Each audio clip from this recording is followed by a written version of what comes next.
A reading from the Gospel according to St. Luke, the 4th chapter. Glory to you, O Lord. Jesus, full of the Holy Spirit, returned from the Jordan and was led out by the Spirit into the wilderness, where for 40 days he was tempted by the devil. He ate nothing at all during those days, and when they were over, he was famished. The devil said to him, "If you are the Son of God, command these stones to become a loaf of bread." Jesus answered him, "It is written, 'One does not live by bread alone.'" Then the devil led him up and showed him in an instant all the kingdoms of the world, and the devil said to him, "To you I will give their glory and all this authority, for it has been given over to me, and I give it to anyone I please. If you then will worship me, it will all be yours." Jesus answered him, "It is written, 'Worship the Lord your God and serve only him.'" Then the devil took him to Jerusalem and placed him on the pinnacle of the temple, saying to him, "If you're the Son of God, throw yourself down from here, for it is written, 'He will command his angels concerning you to protect you, and on their hands they will bear you up, so that you do not dash your foot against a stone.'" Jesus answered him, "It is said, 'Do not put the Lord your God to the test.'" When the devil had finished every test, he departed from him until an opportune time. The Gospel of the Lord. Praise to you, O Christ. You may be seated.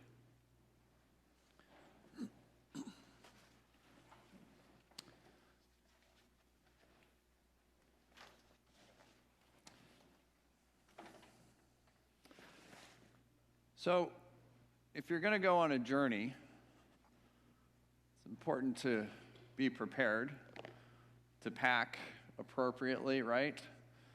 You want to have some luggage of some sort. Probably want to pack some things in it.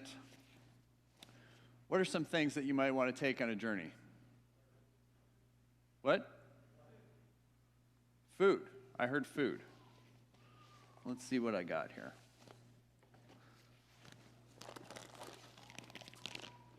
I had some trail mix. Food is really important. Sorry, Grant. I hope you weren't looking for this.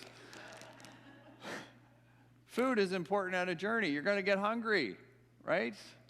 You don't know what you're going to face. What's something else you might want to take along? Water. Some water. We'll classify that with the food. What else?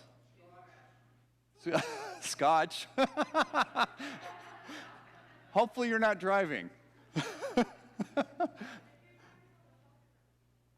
What's that? Duct tape? I did not bring duct tape. I'm not a very good MacGyver. Yeah. What's that? First aid. Look at that, right? Because no matter how well you have prepared for the journey, you don't know what you're going to face, right? You might need a Band-Aid or something, right? You might fall, you might get scraped knees or whatever, right? Yep, absolutely. I did this in honor of Abby, who loves maps. Yeah. If you can find a paper one, right? Or you know, for those of us who prefer, we have GPS on our phones, right? But it's important to know how you're going to get to wherever you're going. Regardless of whether you're using a phone or whether you're using a map, it's important to know where you're going. You can map it out. You can see where you're going. And I heard clothing as well. So I packed a couple of a pair of shoes. Good for walking around. You need good support, right? You need to make sure that, because you don't know how much walking you're going to do.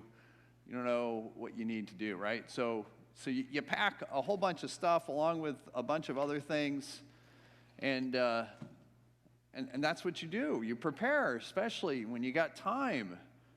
You prepare all of these things. You get ready for this trip, right? But what happens when you don't have time to prepare and you're going on a journey? What would those type of journeys be? Well, I think some of us have been familiar with these type of journeys. We may not think of them as journeys, but when someone gets sick and they have to go to the hospital, it's a journey. And you don't have time to grab a whole lot of stuff. You just go with whatever you got. You just go. We see a different type of journey going on right now where there's hundreds of thousands of people in Ukraine fleeing for their lives, going to Poland or other places. This was an unexpected journey for them. They just grab whatever they can to get out and go. Or I've seen dramatic pictures of people going into subways, going on a journey into a subway of all places, where I've seen Ukrainian priests leading worship in a subway.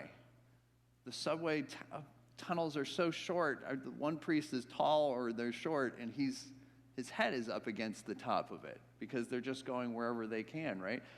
They're on a journey. It was an unexpected journey, and they didn't have time to take anything. And what do they even need? They don't even know. In our first reading, Deuteronomy.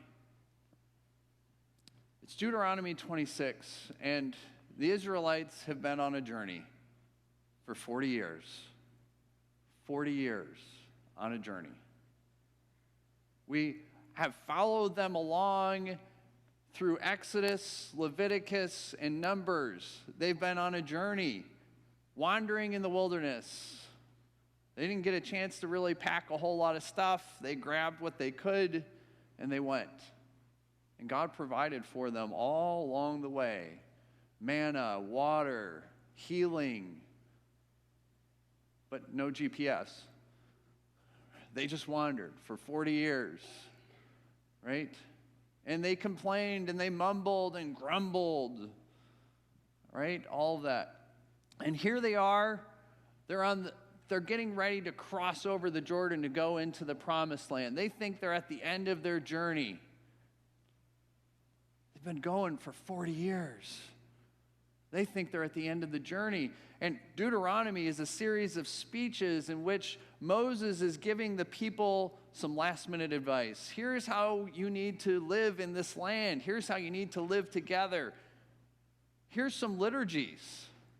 This is Moses giving them all sorts of wonderful things, right? There's all these different festivals that are being explained throughout Deuteronomy.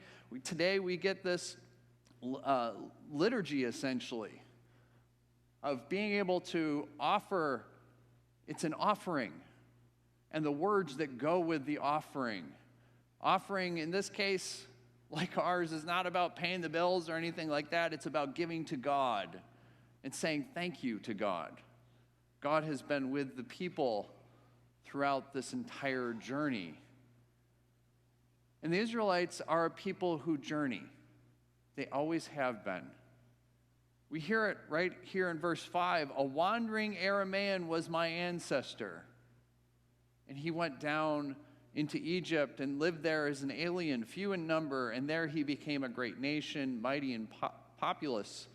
When the Egyptians treated us harshly and afflicted us by imposing hard labor on us, we cried to the Lord, the God of our ancestors. The Lord heard our voice and saw our affliction, our toil, and our oppression.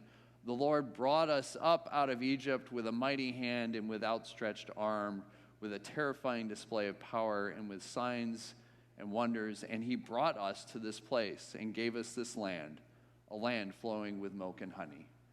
A people who journey. They journey. They journey. They journey. And here they are on the banks of the Jordan, ready to go in, and they think it's over. But it's not. Because they got to go in and take the land. And then give it a few hundred more years, and that land will be conquered. And they'll be on another journey, a journey of exile into Babylon. And then give it several more decades, and they'll be on another journey in which they are set free to go back to the promised land. They are a people who journey, and the journey is never over. They get some stops along the way, but the journey is never over. The early Christian church is called the Way, the people of the Way, because the way of Christianity is a journey. During Lent, we talk about Lent is a journey. We're a people of journey. For the last 2 years, almost to the day. Next week will be 2 years in which we've been on a journey with COVID. We've been on a journey for 2 years. Imagine 20 times that, and you'll get the Israelites wandering in the wilderness. 2 years we've been on a journey. We didn't know that we were going to go on a journey the week before. 2 years ago, this week, we didn't know we were going on a journey. We didn't get the opportunity to pack all sorts of stuff. We didn't know what the roadmap was going to be that we needed for the next however long. I remember we were debating, is this going to last 2 weeks or 6?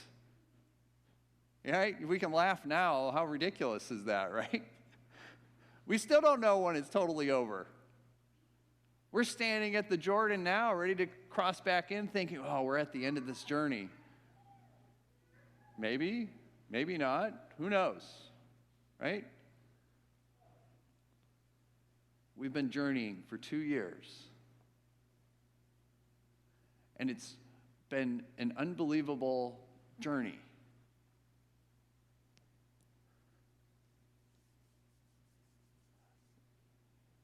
Our council is going to be doing a book study as part of our devotion. And it's from a book called Canoeing the Mountains by Todd Bolzinger, which I highly encourage anyone else to read. It's about change. And it's a really great read because it takes it's a narrative account of the expedition of Lewis and Clark across the North American continent. Right? They're going to go and they're going to account for what animals they see and what the landscape looks like. Right? They've never gone so far west. They were looking for a way to the Pacific Ocean to create a trade route, essentially. Right? And so they pack everything up. They put it in bags. They take what they think they need based on the things that they know. They get in canoes because they're going to take the canoes down. They're going to go down the Ohio River to the Mississippi, take it up to the Missouri River, and then take that and float all the way down to the Pacific Ocean. It's going to be a great journey for them. Nice and easy. They're just going to paddle along, right? It's great, yeah. They start their journey. They send letters back to President Jefferson, and they send some samples of different things. And then all of a sudden, they crest this one hill, and they find the Rockies. Our journey just changed. We don't need canoes in the mountains. And so they have to ditch them because they become an obstacle. They don't help anymore. They can't use canoes. You can't canoe mountains. They become extra weight. We've been on a journey for 2 years. We've crested. Now we're in the Rockies. We don't know what we don't know. We don't know, right? For the last 2 years, we don't even know. So I'm wondering, as we come across the Rockies, what are we going to keep in our bag? Well, there's some things we probably need to get rid of. The map that we had of, it's outdated. Sorry, Abby. It's outdated. It's got information that's no longer useful. It doesn't mean that the map was bad. It just means it's no longer useful anymore. So what does that mean in our church? I don't know. I don't have all the answers. What are the expectations that have gone unspoken that we just assume are the way that church is supposed to be and how we're supposed to be in community and all these type of things? Maybe it's time to take a look at that and say, I don't know, is that useful anymore? I don't know. Let's just talk about those things. Something I know we definitely need, food for this journey. Right? I've been so excited that last week we started using bread instead of wafers. That doesn't seem like a big deal, but it's a big deal, right? Yeah, absolutely. You're all shaking your head. I'm sure you're shaking your head online too, even though if you're online, you've probably been using bread. But we need food, and food comes in a variety of different ways, right? It comes for us, we're sacramental people, and it comes in communion for us for sure. Food comes in a variety of other ways too, right? Our mission statement that we read at the beginning of the service was, in response to Christ's love, we feed those who hunger in body, mind, and spirit. We feed, obviously, in worship, but we feed in a variety of other ways too. We've got folks who make food. We give it to those who are in need of being fed. And that comes whether people are experiencing poverty, whether people are coming home from the hospital, or anybody who just comes to the door and needs food. We feed in body, mind, and spirit. We feed our minds. A lot of you participate in Sunday school. It's a way of feeding the mind. We participate in a lot of other ways. We feed the Lenten devotional that we have as a way of feeding our spirit. Being together is a way of feeding us. It happens in a variety of different ways, and we need to continue to feed each other on this journey.